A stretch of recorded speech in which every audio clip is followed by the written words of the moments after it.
आणि मुंबई पोलीस आणि NSG commando आपले जवान यांच्या शौर्याला सलाम करतो, त्यांना विनम्र अभिवादन करतो। आणि यामध्ये जे निरपराध सुपडा साफ झालेला आहे, चारी मुंड्या चित झाल्या, इकडे लाडके भाऊ या आणि म्हणून मी लाडक्या बहिणींना मनापासून शुभेच्छा देतो, त्यांचं मनापासून अभिनंदन करतो। कारण तुमच्या समोर नगराध्यक्ष पदासाठी देखील आपली लाडकी बहीणच उभी केली आपण, पायल तोडसाम। आणि म्हणून एकच ध्यास आहे, वणीचा विकास हाच ध्यास आहे। आणि म्हणून परफेक्ट निशाणा आणि अचूक नेम वणीच्या मतदारांचे धनुष्यबाणावर प्रेम असं म्हटलं तर वावगं ठरणार नाही। आणि म्हणून नगराध्यक्ष पदाची आपली लाडकी बहीण पायल तोडसाम विक्रमी मताने विजयी होईल।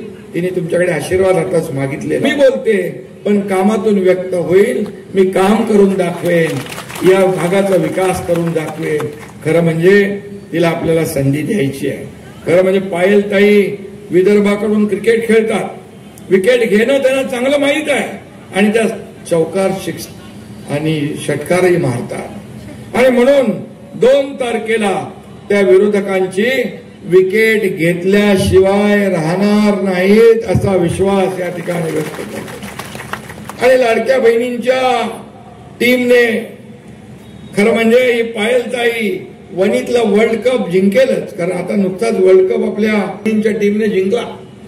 आणि म्हणून इथला देखील विदर्भातला जो 2 तारखेचा वर्ल्ड कप आहे होणारा, तो देखील पायल आणि तिची टीम जिंकल्याशिवाय राहणार नाही असा या ठिकाणी विश्वास मी व्यक्त करतो। कारण आपल्या हातामध्ये लाडक्या बहिणी आणि लाडक्या भावांच्या हातात मतदानाचं शस्त्र आहे। वणीतली जनता भ्रष्टाचाराचा महिषासूर जो आहे त्याला पायदळी तुडवणार आहे। शिवसेनेच्या भगव्याला वणीच्या भूमीत कोणीही अडवू शकत नाही। वणीत हवा कुणाची, लाट कुणाची, याचं एकच उत्तर मी पाहिलं।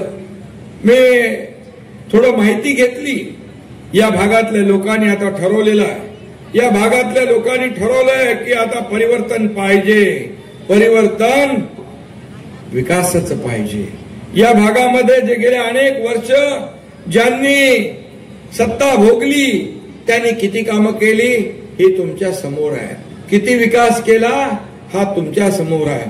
खरं म्हणजे ब्लॅक डायमंड सिटी अशी वणीची ओळख असली तरी सुद्धा इथली माणसं जी आहेत ही इथली माणसं सोन्यासारखी आहेत, परंतु विकासाच्या नावावर काय केलंय आपल्याला सगळ्यांना माहित आहे। आणि म्हणूनच कोळशाच्या नगरीतले वणीकरांचं आयुष्य खऱ्या अर्थाने सोन्यासारखं करायचं असेल तर परिवर्तनाशिवाय पर्याय नाही, शिवसेनेशिवाय पर्याय नाही, धनुष्यबाणाशिवाय पर्याय नाही, हे मी आपल्याला सांगते।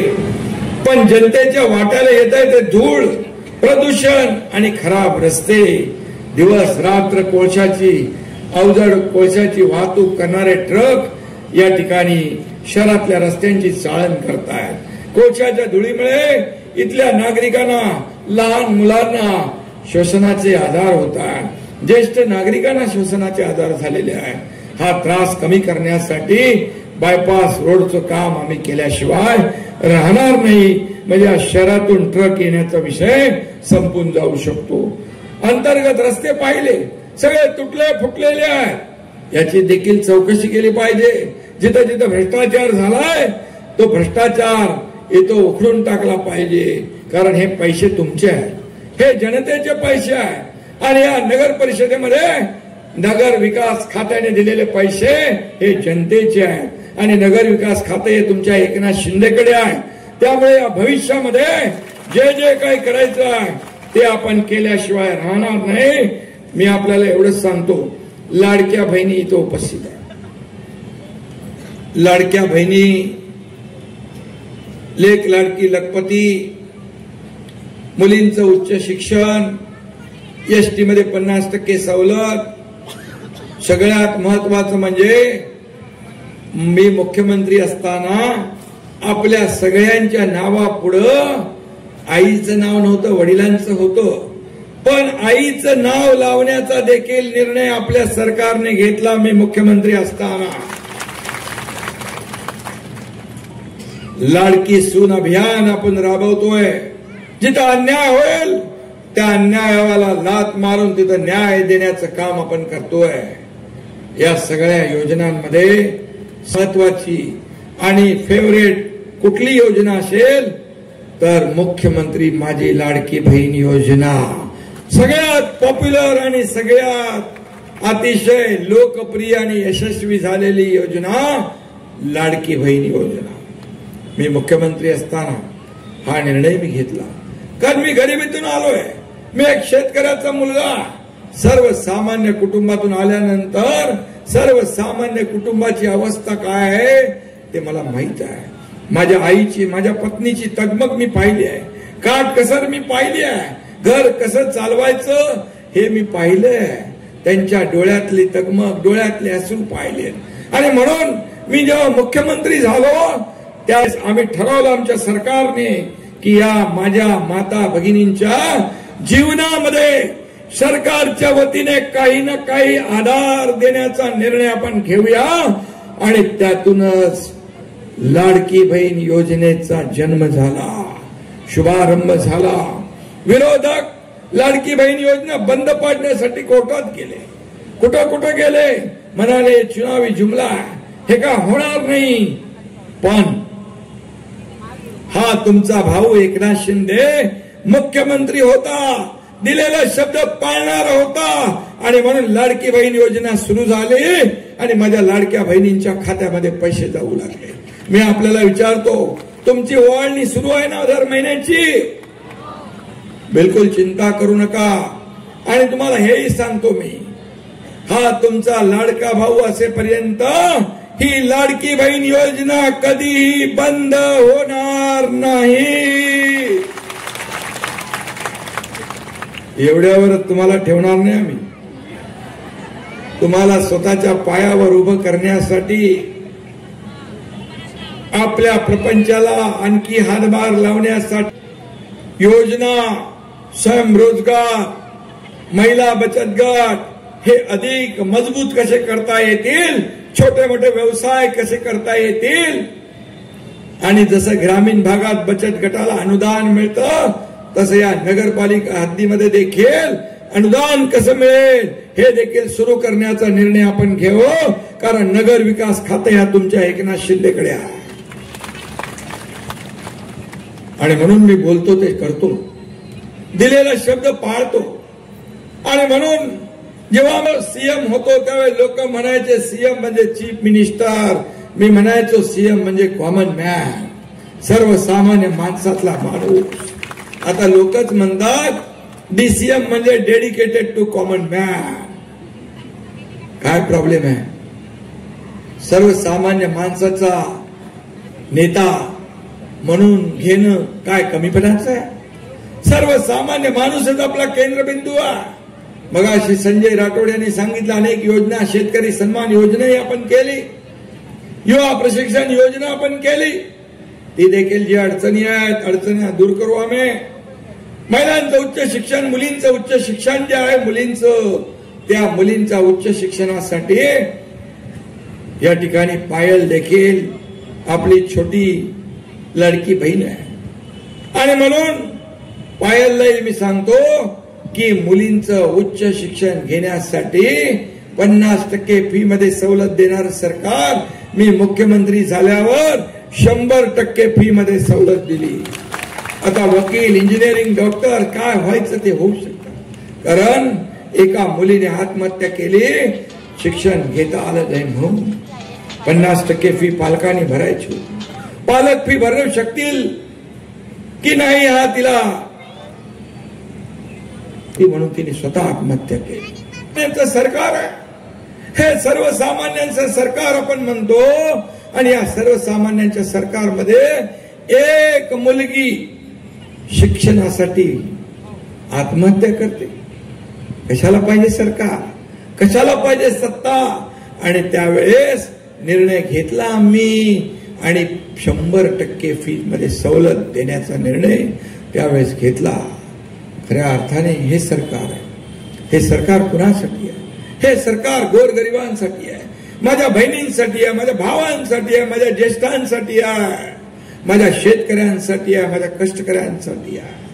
माझ्या कारकिर्दीमध्ये 2.5 वर्षाच्या काळात हा एकनाथ शिंदे पायाला भिंगरी लावून राज्यभर फिरला आणि म्हणून या राज्यातल्या लोकांनी शिक्कामोर्तब केलं. मगाशी ताई म्हणाल्या की शिवसेना बाळासाहेबांच्या विचारांची, आनंदीय साहेबांच्या विचारांची पुढे नेली आणि आपण विधानसभेत 80 जागा लढवून 60 जागा जिंकल्या. हा इतिहास तुम्ही घडवला, हा इतिहास तुम्ही घडवला. महायुतीच्या 232 जागा आणण्याचं काम माझ्या लाडक्या बहिणी भावांनी केलं. मंत्री, उपमुख्यमंत्री, पालकमंत्री सगळं ठरवलं होतं. भाषा बदलली होती. याला जेलमध्ये टाकू, त्याला जेलमध्ये टाकू, त्याला बर्फाच्या लादीवर झोपून मारू, हे सगळ्या भाषा होत्या. पण माझ्या लाडक्या बहिणींनी त्यांची सगळी स्वप्न धुळीला मिळवून त्यांना घरी पाठवून दिलं आणि महायुतीचं सरकार आणलं. म्हणून तुम्हाला मी धन्यवाद देतो, तुमचे आभार मानतो. आणि म्हणून तोच इतिहास या ठिकाणी पुन्हा आपल्याला घडवायचा आहे. या वणीमध्ये आरोग्याचा मुद्दा गंभीर आहे, पाण्याचा मुद्दा गंभीर आहे. इथे उपचारासाठी चंद्रपूर, नागपूर, यवतमाळला जावं लागतं. इथं देखील ट्रॉमा केअर सेंटर पाहिजे. या ठिकाणी आरोग्य मंत्र्यांना मी संजय सूचना करतो, तात्काळ या ठिकाणी त्याची अंमलबजावणी करा. खाणीमुळे होणारं जलप्रदूषण गंभीर आहे, खार पाणी जास्त. माझ्या लाडक्या बहिणींसाठी पाण्यासाठी वणवण. या ठिकाणी 5 दिवसांनी पाणी येतं, दूषित पाणी येतं. मला मगाशी सांगितलं की का तुम्हाला दररोज पाणी मिळण्याचा आपला अधिकार आहे आणि म्हणून हे प्रदूषण जे आहे हे प्रदूषण थांबलं पाहिजे. रस्ते झाले पाहिजे, या ठिकाणचं स्वच्छ पाणी मिळालं पाहिजे, या ठिकाणी पक्के रस्ते पाहिजे, या ठिकाणी उद्यान पाहिजे, या ठिकाणी शाळा पाहिजे, या ठिकाणी मुलांना खेळायला ग्राउंड पाहिजे. हे सगळं पाहिजे. पण काय मिळालं तुम्हाला? काय कमवलं तुम्ही? काय कमवलं? आणि म्हणून मी आपल्याला एकच सांगतो, या ठिकाणी नगर परिषद शहरात जर कारभार आमच्या पायल तोडसाम आणि त्यांच्या टीमच्या हाती तुम्ही दिला तर मी 3 गोष्टी प्राधान्याने करणार. 1, प्रदूषण मुक्त वनी, दूषित पाणी मुक्त वनी आणि उत्तम रस्ते असलेलं वनी. या 3 गोष्टींना प्राधान्य देणार आणि बाकी जे काय आहे इतर सोयी सुविधा त्या देखील उत्तम प्रकारे या ठिकाणी केल्या पाहिजे. आणि म्हणून या ठिकाणी कोळसा खाणीतून होणारी वाहतूक प्रदूषण यावर देखील जे काय उपाय करायचे ते केले जातील. मला वाटतं आपण ते प्रदूषण महामंडळाचे अध्यक्ष सिद्धेश कदम आहे, तर फोन लागतो का बघ. आणि म्हणून या ठिकाणी आणि आरोग्य मंत्र्याला देखील मी या ठिकाणी सांगतो, आरोग्य मंत्र्यांना देखील इथल्या आरोग्याची काळजी घ्या. बाळासाहेब ठाकरे आपलं आरोग्य दवाखाना केंद्र या ठिकाणी सुरू झालं पाहिजे. आहे का इथे बाळासाहेब ठाकरे आरोग्य केंद्र? नाही. आणि म्हणून आपल्याला मी एवढंच सांगेन की रस्त्यांची वाईट परिस्थिती आहे, रस्त्यांची वाईट परिस्थिती आहे. कोणी हॅलो सिद्धेश, अरे मी वणीमध्ये वणीत इथं प्रदूषण आहे, भरपूर प्रदूषण. तुझं इथं काम आहे तुझं. साहेब लगेच सांगतो मी. तिकडे कोलचे डेपो आहेत आणि रेल्वेचे सायडिंग जे आहेत ना, तिकडे कोल स्टोरेज करतात, तिकडे अधिकाऱ्यांना सांगतो तिकडे लगेच व्हिजिट करतील. हा, कोळशाच्या प्रॉब्लेम, कोळशाच्यामुळे हवाई दूषित झालंय आणि पाणी दूषित झालंय. लोकांचा जीवन मरणाचा प्रश्न निर्माण झालाय. तात्काळ याच्यावर मला कारवाई झाली पाहिजे. 24 तासात आपण कारवाई करू. हा, 24 तासात कारवाई करूया. ठीक आहे, ठीक आहे, ठीक आहे, ठीक आहे. माझं बघा, मी रिझन कारण देत नाही, बघतो, पाहतो, करतो नाही. No reason on the spot decision, हे माझं काम. करतो, बघतो, पाहतो नाही. जगाच्या पाठीवर, जगाच्या इतिहासात पाठीवर सह्या करणारा मुख्यमंत्री कधी बघितलाय तुम्ही? तो हा एकनाथ शिंदे आहे. गर्दीमध्ये, ऑफिसमध्ये, कार्यक्रमामध्ये लोक घेऊन येतात मुख्यमंत्री सहाय्यता निधीचं पत्र घेऊन येतात. बोला अरे मला थांब सही करायला तर गाडीमध्ये बसू दे. लगेच तो पाठ करतो, मला म्हणतो सही याच्यावर करा साहेब. अशी कामं या एकनाथ शिंदेने केली साहेब. आणि मुख्यमंत्री सहाय्यता निधीमधून 450 कोटी रुपये तुमच्या एकनाथ शिंदेने दिले. 70,000 रुग्णांना 450 कोटी. आणि अगोदरच्या मुख्यमंत्र्यांनी 2.5 वर्षात 3 कोटी रुपये. कुणाचे पैसे आहे हे? सर्वसामान्य माणसाचे पैसे आहे. हे गोर गरिबाचा प्राण वाचवण्यासाठी पैसे आहे. ते तुम्हाला दिलेच पाहिजे. एकनाथ शिंदेचे हात देणारे आहेत, घेणारे नाही. आणि म्हणून एकदा शब्द दिला की माघार नाही. बाळासाहेब सांगायचे शब्द देताना 10 वेळा विचार करा, पण एकदा शब्द दिला की माघार नाही. तेच मंत्र त्यांचा मी पुढे घेऊन चाललोय. मी एक तर कमिटमेंट करत नाही, पण एक बार कमिटमेंट मैंने कर दी तो फिर खुद की भी नहीं सुनता मैं. आणि म्हणून मी आपल्याला सांगतो, दिलेला शब्द पाळणारा आहे एकनाथ शिंदे. मी आपल्याला एवढं सांगतो, मी एक सर्वसामान्य कार्यकर्ता आहे, एका शेतकऱ्याचा पोरगा आहे, सर्वसामान्य गरीब कुटुंबातला आहे. का मुख्यमंत्री झालेलं का हजम होत नाही? का अजून पण मळमळ जळजळ आहे? का पोटदुखी आहे? कशासाठी? का सर्वसामान्य कार्यकर्त्याने मुख्यमंत्री होऊ नये? अरे 2.5 वर्ष जे मी काम केलं त्याचा मला अभिमान आहे, त्याचा मला अभिमान आहे. आणि महाराष्ट्रातल्या जनतेलाही अभिमान आहे. जिथं जातो तिथं माझ्या लाडक्या बहिणी, लाडके भाऊ, शेतकरी सगळे वाट बघत असतात. का याचं कारण शोधा, आत्मपरीक्षण करा. माझ्यावर टीका करताना, माझ्यावर आरोप करताना 3 वर्ष तुम्ही सातत्याने आरोप केले, 3 वर्ष सातत्याने टीका केली. झोपता उठता बसता उठता एकनाथ शिंदे, एकनाथ शिंदे, एकनाथ शिंदे घटनाबाह्य मुख्यमंत्री, एकनाथ शिंदेचं सरकार घटनाबाह्य. आता पडणार, उद्या पडणार, परवा पडणार. पडलं का? अरे तुम्ही माझ्या पाठीशी आहे तोपर्यंत माझा काही बाल बाका करू शकत नाही कोण. आणि म्हणून मी आपलतोय, जे मी बोललोय ते 2 तारखेला तुम्ही आमच्या पायल तोडसामची, या पायलची टीम जी उभी आहे, या पायलच्या टीमला तुम्ही विजयी करा. बघा तुम्ही या वणीमध्ये परिवर्तन घडवल्याशिवाय राहणार नाही. हा शब्द एकनाथ शिंदेचा. आणि एकनाथ शिंदे शब्द दिला की पाळतो. म्हणून मार्केटमध्ये थोडीफार व्हॅल्यू आहे माझ्या शब्दाला. विश्वास ठेवतात लोक. हा संजय राठोड इथं बसलाय, मंत्री झाला, 50 आमदार माझ्या सोबत. आम्ही जेव्हा अतिरेक झाला, जेव्हा धनुष्यबाण आणि शिवसेना काँग्रेसच्या दावणीला बांधण्याचं पाप झालं, तेव्हा आम्ही उठाव केला आणि सरकार बदललं. आम्ही कुणाचंही सरकार घेऊन नाही गेलो. आम्ही सत्तेवर पाणी सोडून गेलो, सत्तेवरून पाय उतार होऊन गेलो आणि महाराष्ट्रातल्या जनतेच्या मनातलं सरकार आम्ही आणलं. आणि म्हणून या जनतेने स्वीकारलं आम्हाला. लोकसभेत स्वीकारलं, विधानसभेत स्वीकारलं.